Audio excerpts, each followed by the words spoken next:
Get to know Ellakisha O'Kelley, the amazing trademark expert, NFL agent, and principal attorney at E. O'Kelley Sports, Entertainment, and Business Law Firm. All right, I am so excited to feature you, Ellakisha O'Kelley. You are the founder of E. O'Kelley Sports, Business, and Entertainment Law Firm. Welcome to the Shandria Show. Thank you. Thank you for having me, Shandria. Thank you. Absolutely. How is your day going? How's quarantine life going? How are you? I'm amazing. I'm absolutely amazing. Blessed. Definitely can complain, but will not, because there's a lot of things that have been opening up for me during this quarantine. I've been getting a lot of projects done, knocking things out that I've put aside or was dabbling in. Now I'm completely just getting into everything that I was holding off. So I'm maximizing on top of working out. I've always worked out, but I have hit it really hard since the quarantine. So my quarantine body's gonna be sick. So I'm good. You are gold. All right, let's get started. So tell me, how was life for you growing up and going to college on the East Coast in New York? Hindsight, I'm gonna use the word adventurous. Okay. You know, when you're growing up and you're going through things, that's all you know, right? So there's nothing really to compare it to. But now in hindsight, it was adventurous. Making something out of nothing. Single mom, 2 sisters. I'm the middle child. So of course I had that middle child syndrome, if you know what that is. It's not the baby, not the oldest. You're stuck in the middle. So you just have to, make your voice heard and be demanding. And that's what up north required. So very fast paced, very in your face, and I was just used to it. So I loved it. Didn't know that everybody didn't get 7 inches of snow and had to walk to school in the snow or take public transportation until I came to the South. But yeah, so from the snows, different seasons, beautiful falls, fast paced, raw, it shaped me into the person who I am. And then going to college at SUNY University, that's where I started out before I ended up at University of South Carolina. But it was culturally the same for me. So very fast paced, again, unapologetic, raw. Actually, like even with the frats and sororities, like up north, you see them actually pledging. You're going into the cafeteria, you know who's on the line. In the South, they're underground, you don't know who they are until they come out. But up north, everything is in your face. And it just made me that very, raw woman that I am. I love that you grew up, to go from the East Coast and to go down South. I love that you got to experience life in both of those worlds, and that's really shaped you to be who you are, the resilient woman you are today. You're used to the fast pace, you can mellow out, like you're so cultured and well-rounded, I think, in my opinion. No, absolutely nail on the head. Up north, experiencing one culture, coming to the South, University of South Carolina, Columbia, it was definitely a culture shock. I was seeing and experiencing things that I've only heard about before. And then not even that, my coach, teammates, different people were like, because I was very fast paced, I talk fast, they're like, slow down, enjoy life. Like people wave at you when you drive by and I'm looking like, why are they waving? It's like, they don't have to know you, they're saying hi. So yes, I got seasoned to be, culturally diverse. Love that so much. So as a former professional track athlete, tell me how you got your start in competitive sports. Ooh, racing the boys. So back home, just racing the boys in the street. When you beat one boy, then he brings his homeboy and says, well, I bet you can't get him. And then they also come back for rematches. So racing in the streets, grass, shoes on, shoes off. And so one time someone said to me, you need to do field day. In middle school, you need to go do field day. This is big competition they have at the end of the school year. And I did field day and I ran all the sprint events and I just demolished, all the females. And my gym coach had told me, when you go to high school, you need to find out who the track coach is. And you need to really consider running track. And that's what I did. When I got to high school, Albany High, I found a track coach, joined a track team, and the rest was history. Went from high school to college, graduated from University of South Carolina, breaking records. I was the first woman in SEC conference to win both the 100 hurdles and 400 hurdles. And then I went on to run professionally. You are incredible. Oh my gosh. What would you say were your hardest experiences and most rewarding accomplishments? The hardest, I would say, is two things actually. I think the hardest was having my child. So after I graduated from high school, I found out I was with child. So I deferred a scholarship offer that I had at Seton Hall University. It was a very scary and tough decision, but I knew I wanted to keep my child, and that was my priority. And I knew everything else, it will work out because I was just willing. I was willed to make it work. So I had her throughout college, and then of course professionally. Then you have to travel the world. So I traveled the world, and I'm leaving my daughter on Mother's Day, or just feeling like I'm making a major sacrifice for us both. But in that sacrifice, spending a lot of time away. So that was really hard. And the next thing was navigating the business side. You have, track the sport, and you have track the business. And the business side is where it's beastly. Your love for the sport comes from you competing, and then you can have that love dampered because you realize that it's really, really, really, really a tough thing when it comes to the business side. So those two was the hardest. Most rewarding, I would say, is traveling to places that I otherwise probably wouldn't have been afforded to do. Not just nationally, across state lines, but internationally, going to Europe, going to China, and then also experiencing people from different parts of the country and being culturally diverse there. So it really culturally stretched me, having roommates that I slept with from Kenya, from Germany. So that was really rewarding. So now your cultural appreciation has enhanced even further to go from the even East Coast further to the South. Now you're traveling the world. You're a mother, and you're making these leaps and bounds and strides, But there's still, it sounds like we're still some tough times, even in your success. Oh, absolutely. I think everything was centered around tough times, and the success was prevailing over that. So everything, it was just tough from traveling, like I said, to the business. I mean, we become products, not people. And we're products to everyone. And if you're not grounded and don't know who you are and what you want, you can get lost in that shuffle, get put in the machine and spat right out. So sports are absolutely tough. You have to be grounded. I love that about you so much. So when and why did you launch your businesses? You have E. O'Kelley Sports Business and Entertainment Law Firm, and then you have Ultimate Greatness Incorporated. And what ways do those two businesses differ? Okay, well, for the law firm, I launched it because, like I was just saying, how beastly the business side was.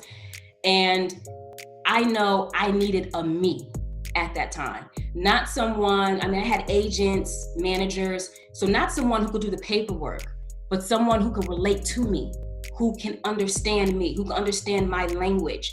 And that's what I needed. I became me then. I even fired, I let go of all of my agents and managers, and I represented myself. So I was the athlete and the business person. So I got seasoned in learning both sides, not just learning it, but executing it. And so I always stayed, even when I retired professionally, I always stayed in the sports. I was actually the head coach over 4 programs at Fort Valley State University. It's an HBCU in Atlanta, actually in Macon. And I ran those programs, and I really got a chance to deal with everybody on the business side, but also I got a chance, of course, to manage men and women and track and cross country and hear their struggles. And a lot of them, after they graduated, could have went professional, and they were experiencing a lot of the things that I was. And so I decided, you know what? I've been there, I've done it, I've learned it. I'm gonna go ahead and expand, and I'm gonna represent athletes now and represent them to the highest level that I could. And that's why I opened up E. O'Kelley, and I've been in entertainment as well. My mom is an indie artist, grew up with the indie artist, which my mom is. So I watched the struggles that she went through. And so that's been my world. So sometimes right in front of our face, we have what we're supposed to be doing. Everything's unfolding for us and preparing us for something. And then all of a sudden I had my aha. I was being prepared for this. So I am me for everybody else. And with Ultimate Greatness, I opened that up as a demand. So I was representing football players, not as an agent, but just, legally for paperwork. Our relationship expanded. It was like, you know what, you're empowering. You're not just doing this for us, you're empowering us. Why don't you become an agent? And so I kept hearing that. I became an agent. I passed the test last year. And I wasn't expecting to roll out Ultimate Greatness so quickly, but once I passed, I got phone calls, emails, and demands that I just had to go. I had to go. And Ultimate Greatness differ because ESEB law firm is literally that, just providing legal work. That's protecting individuals, empowering individuals legally in contracts, intellectual property, business formation.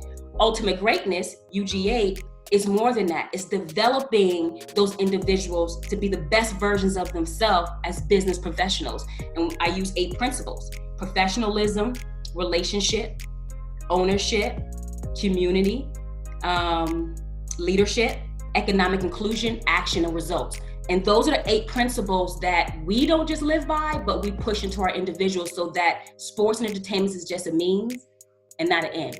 So they're 2 different things. And I'm gonna have a big building. We're looking for a brick and mortar where they can work out, prepare for NFL combines, have acting classes, networking events. So it's just gonna be another level. Next level for you is integrating the 2 under the same roof. So what we're gonna do for the headquarters, I'll have ESEB law firm placed at UGA, but it's literally gonna be for providing the legal work for those who want to hire ESEB law firm as their attorney. If they don't, they can have other attorneys. They can just be a part of UGA to expand themselves on the business level. That's groundbreaking though. So they're not and thank you. That's exactly what I wrote down. I want groundbreaking. Groundbreaking. You're brilliant. You have a unique approach to business that you credit to your experience. Is that directly tied to the 8 principles that you listed? Or is it something else? No, what I tie to my business, I think that is a part of my unique experience is that I don't sell, I relate. So what I mean by that, in anything that I do, whether it's being an attorney, being an agent, whatever, the unique approach I have with my businesses is I don't try to sell my businesses because I've been through it. So all I do is relate, and I do everything non-traditionally. My law firm, non-traditional. I had, offers and was talking to different law firms when I graduated from college. And I decided I needed to open up my own because I wanted to be unique. I didn't want to worry about billable hours. I wanted to meet people where they were at and be very flexible in that. There are some people who are absolutely talented and all they need was for someone to support them, to guide them, to protect them. And financially, they maybe not have been where someone wanted them at because they had to have billable hours. For me, I was able to be very flexible and represent that person, get them to where they're needed and everything else, to course. So that's where I do everything uniquely. From my experience, I needed someone to just give me a chance, and everything that my business is surrounded around, I give people chances. I love that you've paid it forward. It sounds like you've had a number of people in your life that have helped to push you, to elevate you. Not that you needed a whole lot of pushing,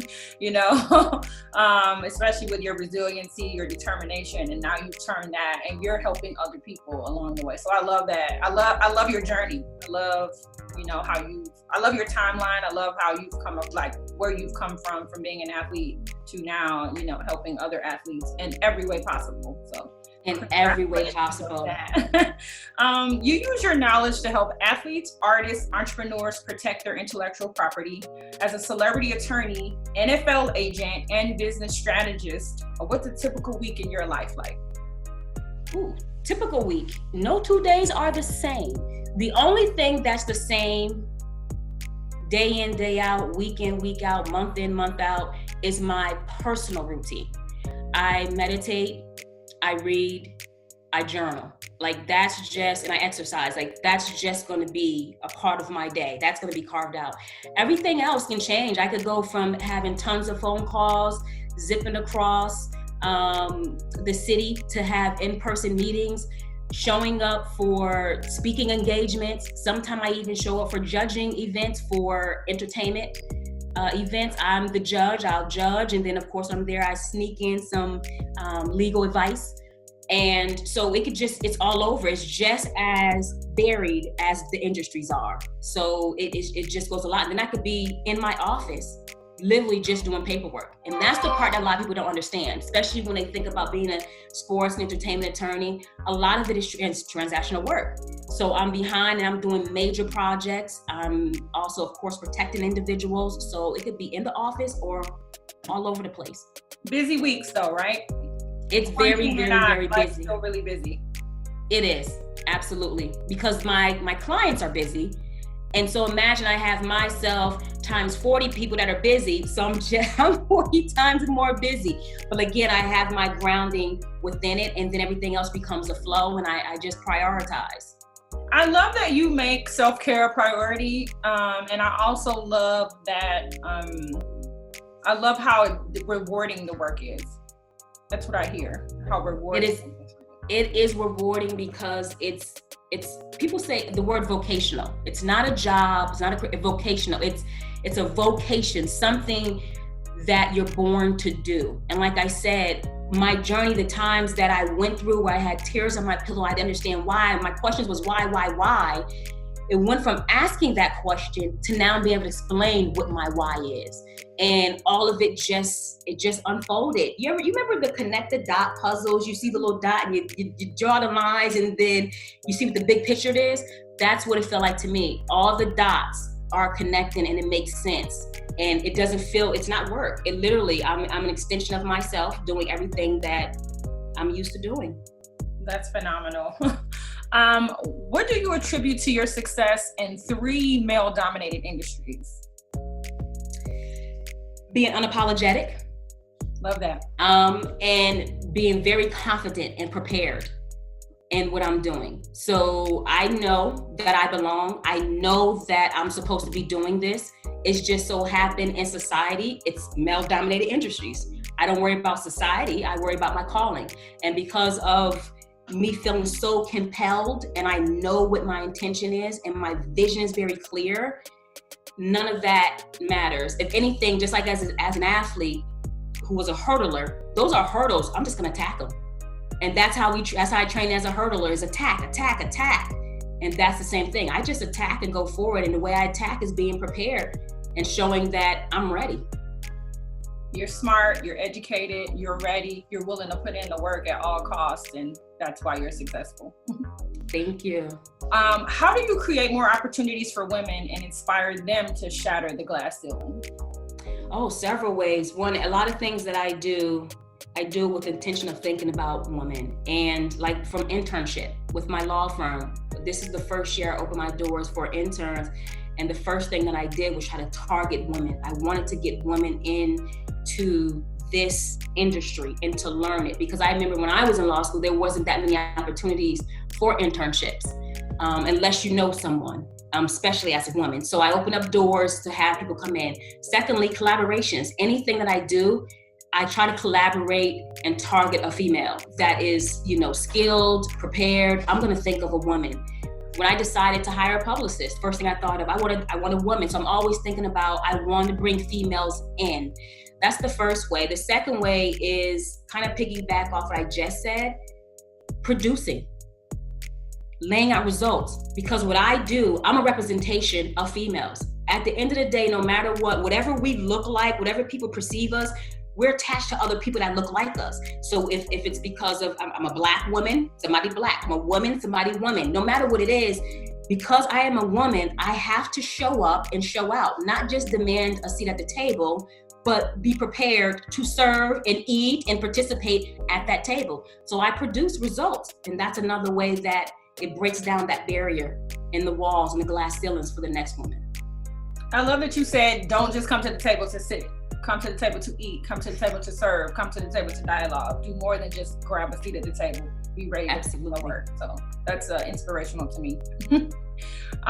We're almost done. In your opinion, how can we all use a sports mentality to conquer the game of business, no matter what the industry is? I actually give a speech on this. It's called The Sport of Life, an empowerment speech. And what I tell individuals that we're all athletes in life. We're athletes in life, we're athletes in our business. And so we need to take those principles of being an athlete. A, amazing. Know that you're amazing. Don't just believe, go to the next level. Know that you're amazing. Tenacious, you have to have tenacity. And whatever you're doing, you have to have tenacity. H, hardworking. The work doesn't necessarily have to be hard. I don't buy into that. The work don't have to be hard, but you have to be hard working. There's a difference. Nothing comes easy. It has to be effort and energy and commitment given to that thing. L, loyal. Be absolutely loyal to what you're doing. If you don't stand for something, you're gonna fall for anything. So no matter what you're doing in business, be loyal and know that you're doing it from your heart, absolutely from your heart. Educated. And I'm not just talking about school. I'm talking about educate yourself. Whatever lane that we feel we're called to execute in, master it, understand it. Don't just say you want to do it, understand every part of it, educate yourself. T, timely, be absolutely timely. Time is everything, time is a commodity. You can spend it too much and be in debt, or you can gain a lot of it and enrich yourself and respect other people's time as well. And E, exceptional. Just be absolutely exceptional. There's a lot of rules in life. I tell people there's a lot of rules, but as an attorney, there's exception to every rule. There's rules in society. Be the exception, hence exceptional. Overcome anything that's set out there, find your uniqueness and do it. Be the athlete. Wow. Well, you are all of those words and then some. Thank you so much for not only being an inspiration to me today, but to all my viewers on the Shondia Show. Thank you so much for sharing your story, your transparency about this industry. You know, life can get hard, and I think that your story of determination, especially to your success, you know, in athleticism, but also your success in business, is a true testament for all of us. So congratulations on everything you've done and much success to what you will do, especially with being in quarantine now. I know you're going to create more groundbreaking and legendary contributions to the industry. So thank you. And if I could just add for the last thing, as I tell my story to the listeners, know that you need to find people that support you. Find your support group. Even myself, even though I had this fire inside of me that was ignited, it took all of the tribe. It took everyone who said, you are somebody and we support what you believe. Find your support group, because it's not easy in any industry. Find your support group, but especially in entertainment and sports. As Maya Angelou says, I stand as one, but I come as 1,000,000, 1,000, 1,000,000,000. Just let them all come with you and know they stand with you. Fantastic. Yes, that's inspirational. Thank you so much, Ellakisha O'Kelley. It has been a pleasure talking to you today. You take care, you stay safe, and I'm excited to share this feature with my. Thank you. And visit my website. If anybody want to get in contact with me, I make it easy. I don't like giving 50 million things. Just go to www.allaboutella.com. And on my social media, whatever I'm involved in, law firm, anything about me is on allaboutella.com. Allaboutella.com. Thank you. Thank you so much. You take care, okay? You too. Be safe. Be productive. Thank you so much. Bye-bye.